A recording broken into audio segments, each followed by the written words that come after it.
Congolaises, Congolais, très chers compatriotes, l'heure est grave, elle est très grave. Nous vivons sans doute les heures les plus sombres de notre histoire.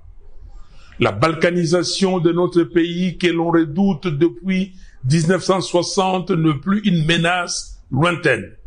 Elle est en marche, à grands pas. Nous devons l'arrêter.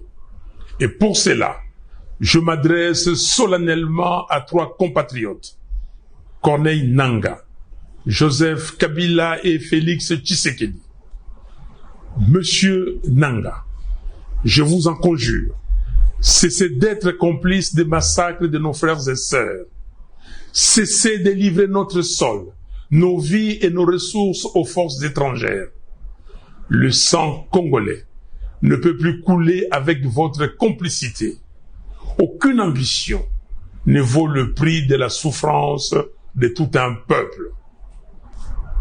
Monsieur Kabila, aucune raison, même stratégique, ne saurait justifier une collaboration avec ceux qui déchirent notre pays. Le chemin vers la rédemption de nos erreurs passées, c'est le dialogue, pas la compétition. Je vous exhorte de quitter Goma, cette ville martyre, aujourd'hui occupée avec la complicité des forces ennemies. L'histoire ne pardonne pas les trahisons, encore moins celles faites à la patrie. Monsieur Tshisekedi, vous avez le devoir de ne pas laisser notre génération être celle qui aura vu le Congo se désintégrer. J'en appelle à un sursaut d'honneur et de responsabilité.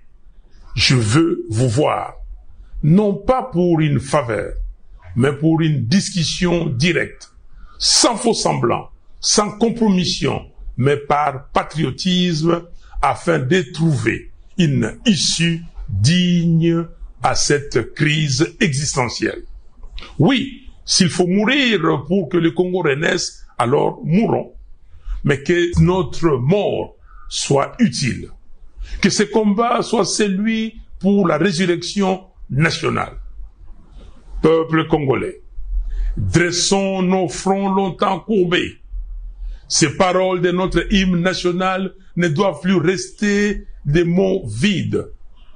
Face au danger des morts, le sauvetage est la seule issue. Levons-nous, unis tous ensemble.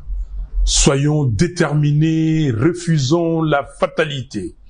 Choisissons la patrie.